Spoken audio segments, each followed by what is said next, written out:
मैं हैगा ਤੁਹਾਡਾ अपना Amit Tandon, produced by mother ते डायरेक्टेड बाय वाइफ।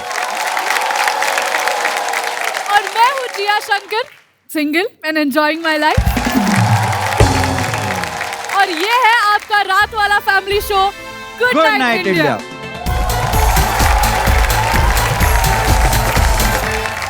एक मिनट हाँ जी अमित सर तुसी क्या सी के जब हम यहाँ पे पहुंच जाएंगे हाँ जी और आप वो स्नैक्स और वो सारा इंतजाम कर दोगे तो मेरे को दिख तो रहा नहीं यहाँ पे कुछ। सही बात है, सही। यार क्या भूल भी गए, तुम्हें बाहर पानी वानी पिलाया तो था अभी। नीट ही पानी था वो तो।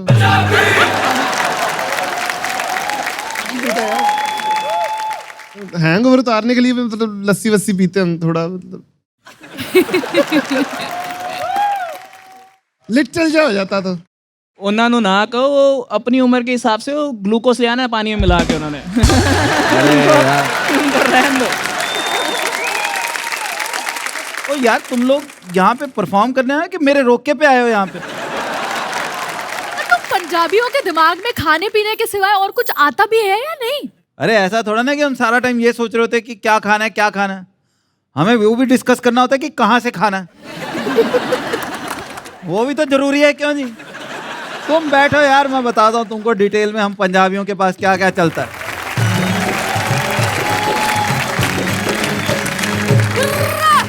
अरे वाह, ये सही शुरुआत है। ले तो बुर्रा तक तो सीख गई है। यार हम हैं पंजाबी यार, हमारा थोड़ा सा अलग होता है। जैसे मैं नई शादी हुई, पहली बार हम ऐसे ना घूमने, मैं और मेरी वाइफ हम गए आगरा। हम वापस घर आए, हमारे घर वालों ने ये नहीं पूछा कि बेटा ताजमहल देखा कि नहीं देखा, वो पूछे पंछी पेठा लाया कि नहीं लाया। हमारी लाइफ में प्रायोरिटी अलग है। मैं बताता हूँ, मैं पहली बार शो करने गया लुधियाना, शाम को 6:30-7 बजे फ्री हो गया। अब आदमी फ्री हो गया तो आदमी कहता है साइट सीइंग करेंगे। तो मैं 4-5 लोगों को वहां पे पूछा कहाँ जाना चाहिए, 5 का जवाब सेम था, बाबा बटर चिकन। मैं मनप्रीत के साथ गया था अमृतसर, 3-4 साल पहले की बात है। हम दोनों घूम रहे हैं मोटरसाइकिल पे, शाम का टाइम है। हमें ना शाम को पुलिस वाले ने रोक लिया, कहता कहाँ जा रहे हो? तो हमें लगा कागज वागज चेक करेगा ये वो। अब मनप्रीत ना उतरा, मनप्रीत ने बोला कि सर ये मेरा फ्रेंड आया हुआ है, ये बॉम्बे से आया है, इसको मैं दिखा रहा हूँ अमृतसर। अच्छा अमृतसर दिखाने लेके आया हो? हाँ जी। कहाँ कहाँ खाना खिलाया?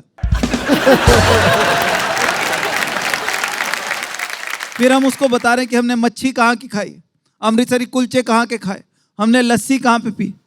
उसके बाद हम निकले, उसने कागज नहीं चेक किए हमारे। फिर हम मोटरसाइकिल पे निकले, पीछे से आवाज आई, था सुनो। मुझे लगा अब मांगेगा ये लाइसेंस। मैंने कहा हाँ जी। कहते वो आगे जाके ना चाय मट्ठी की दुकान है, वो मत छोड़ना। फिर हमारा क्या है, हमें कपड़े पहनने का भी बहुत शौक है। देखो ना हमारे कपड़े अलग दिखते, जैसे हर डिजाइनर की ना कलेक्शन आती है, ये विंटर कलेक्शन, ये समर कलेक्शन, ये फॉल कलेक्शन। एक मुझे लगता है सब डिजाइनर्स की आती है पंजाबी कलेक्शन। जो पंजाबी कलेक्शन वाले कपड़े होते हैं ना, उनका बेसिक ब्रीफ ये होता है कि कपड़े का क्वालिटी जो मर्जी हो, ब्रांड नेम इतना बड़ा लिखा होना चाहिए कि चंद्रमा से दिखाई दे। हमारे कपड़ों के ऊपर फोंट बड़े बड़े होते हैं, दूर से दिखाई देते हैं। हमारा नाइकी का पजामा देख लो, एन यहाँ होता है, आई यहाँ होता है, के यहाँ होता है, ई यहाँ से अड्डी से नीचे निकल रहा होता है। हमारे गानों के वीडियोस देखें, बादशाह के गाने देखें, कभी हनी सिंह के गाने देख लो, दिलजीत दोसांझ के गाने देख लो। उनके गाने देख के लगता है इनके लिरिक्स बाद में डिसाइड होते हैं, बजट पहले डिसाइड होता है। ये जो पंजाब के सरसों के खेत है ना, उनमें सिर्फ यश चोपड़ा सर ने शूट करा। हमारे पंजाबी गाने नहीं वहां शूट हो रहे, हमारे होते हैं रनवे पे। तेरा भाई एयरपोर्ट तो जाएगा कम से कम। अमित, आप तो दिल्ली में पले बड़े हो। हाँ।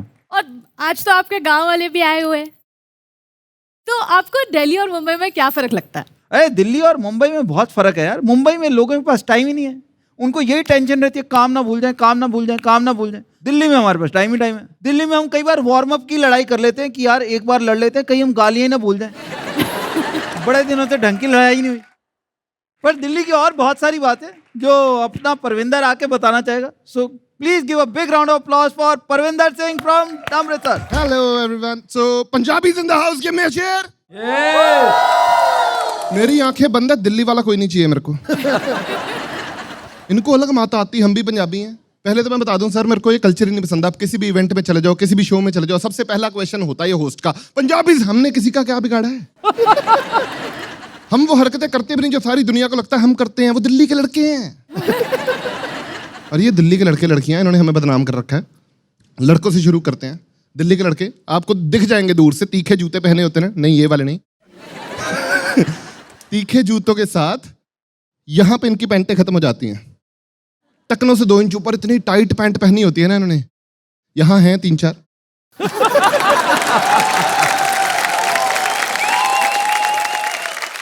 इमेजिन आपकी पैंट इतनी टाइट है कि आपके फाट क्लॉस्ट्रोफोबिया से मर रहे हैं।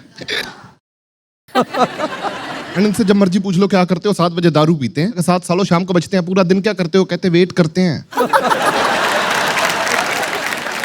और दिल्ली की लड़कियां, ओहो, दिल्ली की लड़कियों ने एक ट्रेंड शुरू किया दुनिया में ब्राउन बालों का। आपका कोई कसूर नहीं मैडम, कोई बात नहीं। आपके फिर 2 शेड हैं, दिल्ली की लड़कियों ने 3-3 शेड करा लिए, बताया। एक ब्राउन गंदे लग रहे थे हमें, इन्होंने करा लिए light brown, dark brown, blonde. ऊपर से भगवान ने दे दिया इनको कॉन्फिडेंस ये पूछने का कैसी लग रही हूं।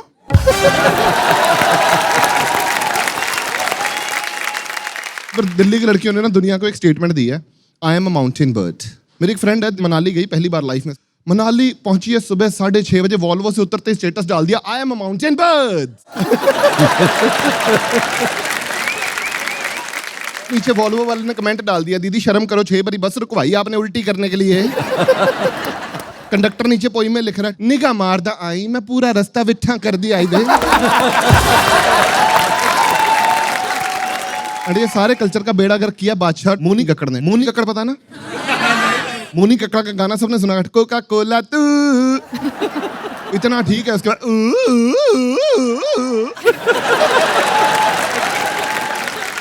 भाई तो आदमी है, बतख है, और ऐसे कौन बात करता है? कौन सी लड़की को पसंद है ऐसे सुनना, बेबी कैसी लग रही हूँ, कहते कोका कोला है। मैम आप बताओ, आपका पति बॉयफ्रेंड आपको, आप उनसे जाके पूछो बेबी कैसी लग रही हूँ, वो आगे से बोले बेबी कति फैंटा। एंड उसके बाद आप पे पोइम डेडिकेट कर रहा है, तेरा करा दूं शैंटा, बेबी लगदी मेनू फैंटा। उसका फिर बनता है ना चैंटा। बैड है ये, गंदा जोक था, बट लिरिक्स कौन से अच्छे हैं। ये लिरिक्स अंताक्षरी में बड़े काम आते हैं। अंताक्षरी से मुझे याद आया, ट्रेन में ट्रैवल किया हुआ सबने, एक शताब्दी ट्रेन चलती है जिसमें बैठ के जाते हैं छोटे सफर के लिए। शताब्दी में कभी बैठोगे ना, रैंडमली अंताक्षरी चल रही होती है। तो मैं शताब्दी में बैठा था, 5 बजे अंताक्षरी शुरू हो गई ट्रेन में, मैं बैठा था 72 नंबर सीट पे, 1 नंबर सीट पे अंताक्षरी चल रही है इतनी दूर। एंड ऐसा रूल ही नहीं है कि अगर तुम उस डब्बे में हो तो तुम अंताक्षरी का पार्ट नहीं हो, तुम्हें वो इन्वॉल्व कर लेते। अरे भाई साहब म से, अरे यम्मा यम्मा। मैं यहां से बैठा वहां कोने में कंट्रीब्यूट कर रहा हूं, यम्मा नहीं हम्मा।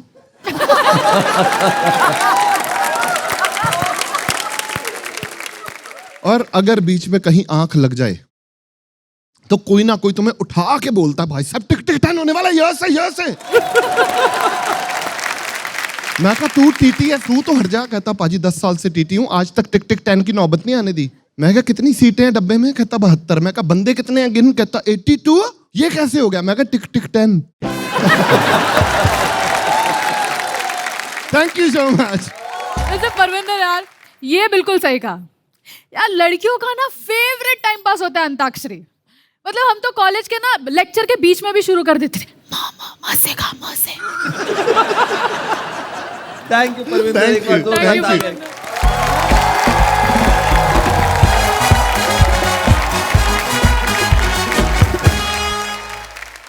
वैसे अमित, हाँ मैंने पंजाबियों के बारे में ना काफी रूमर्स सुनी है। क्या? जैसे सभी पंजाबी कनाडा जाना चाहते हैं और सभी पंजाबी पीने के बाद बुर्रा बुर्रा करते रहते हैं। क्या ये सच है? नहीं, ऐसा होता है कि हम सिर्फ पी कर नहीं, हम तो ढक्कन खोल के भी बुरा कर देते हैं। और ऐसा भी नहीं कि सारे जिन्हें कनाडा में बैठे हैं, ऐसा कुछ नहीं, क्योंकि आधे तो ऑस्ट्रेलिया और न्यूजीलैंड भी गए हुए हैं हमारे। क्यों जी? और बाकी जो बातें हैं वो मेरे ख्याल में आज मनप्रीत आके बताएगा। तो एक बार जोरदार तालियां for Manpreet Singh from Amritsar. Hello.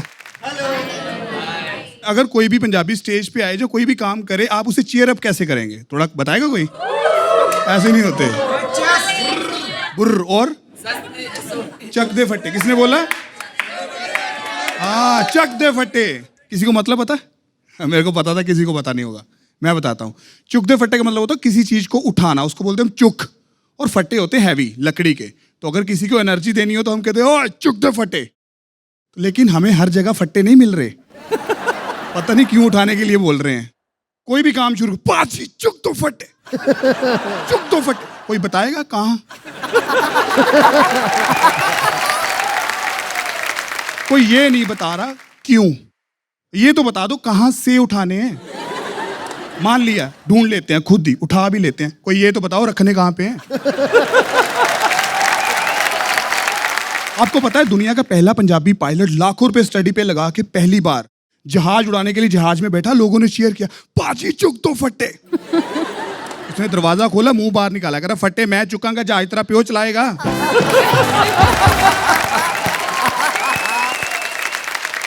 यार मैं हूं अमृतसर से, और पंजाबी लोग हम जितने भी हैं ना, अपनी जिंदगी का मुकाम बड़े आराम से हासिल कर लेते हैं, सिवाय एक चीज के। हम लोग ट्रैवल करते टाइम सो नहीं सकते, क्योंकि साथ वाली सीट पे जो बंदा बैठा होता ना, हमें देख के वो बंदा नहीं रहता, वो बन जाती है मजे लेने वाली मशीन। और दूसरी बात, हमारे लिए वर्ड्स ही नहीं बने, एक्सक्यूज मी, सर, मिस्टर, ना, हमारे लिए एक वर्ड बना है, वो है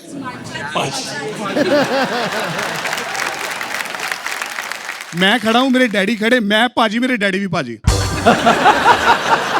अब मैं बस में बैठा हूं, साथ वाली सीट में मशीन चालू हो चुकी है। पाजी कहां से? मैं कहा अमृतसर से। वाओ कितने लकी हो ना आप। मैं कहा यार मुझे क्यों नहीं पता। पाजी आपके वहां बॉर्डर है ना, बॉर्डर? मैं कहा हाँ कल तक तो था। आप तो फिर रोज जाते होंगे परेड देखने, गोलियों की आवाज आती। मैं कहा मेरा घर बंकर पे बना हुआ है।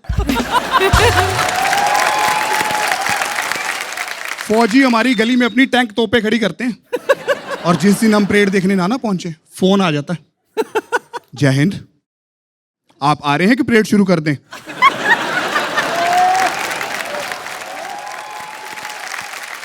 अब ना गले के रास्ते होके आंखों से निकल के आपके दिमाग में नींद आई है, इसमें पता नहीं कौन सी आत्मा आई है।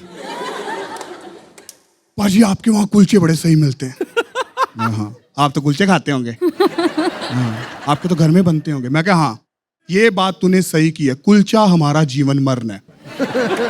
हम बीमार हो डॉक्टर के पास जाएं, डॉक्टर पर्ची पे दवाई थोड़ी लिखता है, कुलचा लिख देता है।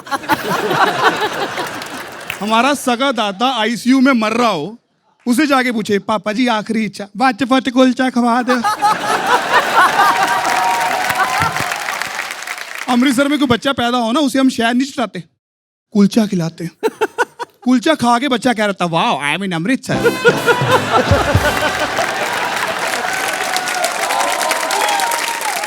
आपने तो चक दिए फट्टे। ये तो हमें भी नहीं पता लग रहा, और आपको किसने बता दिया पाजी होता है? Thank you Manpreet.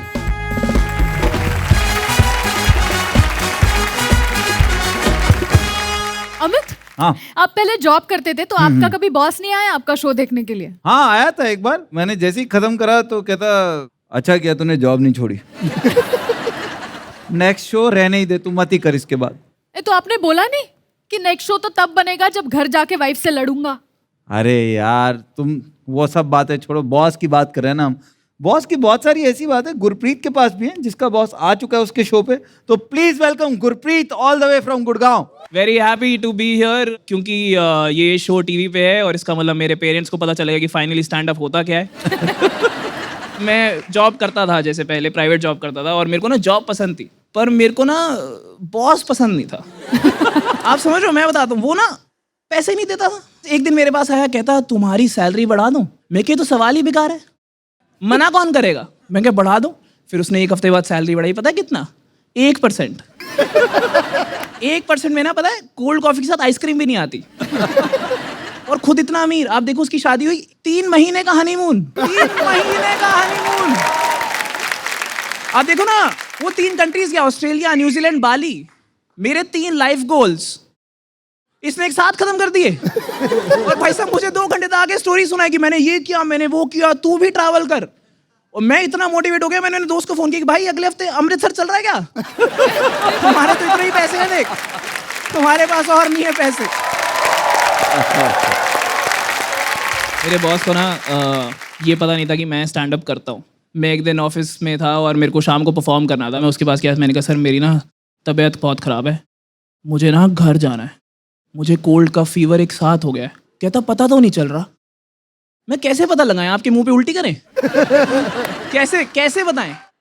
बंदा कहता है कि मेरी तबीयत खराब है, हम मान लेते हैं, ऐसे ही होता है, प्रूव क्यों करना है?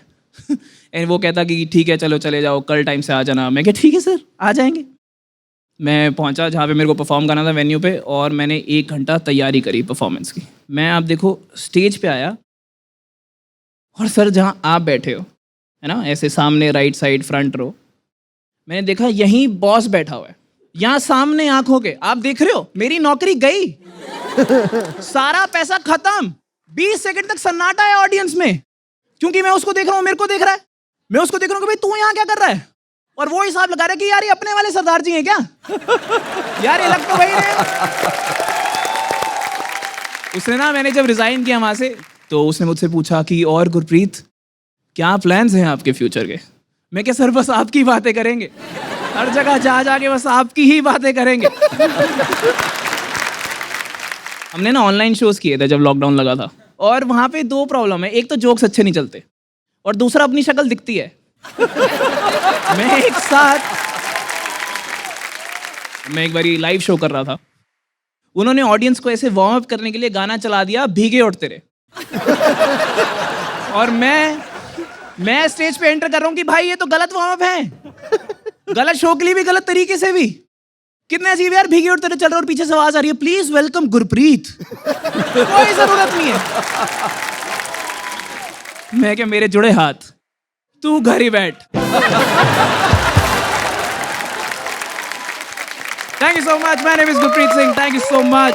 अमित आज तो ਤੁਹਾਡੇ पंजाबी दोस्तों ने हंसा हंसा के दिल खुश कर दिता। यही बात तू एक्चुअली पंजाबी में बोलती तो ज्यादा अच्छी लगती। Thank you so much everybody. कल फिर मिलेंगे रात 10:30 बजे। गुड नाइट इंडिया पर।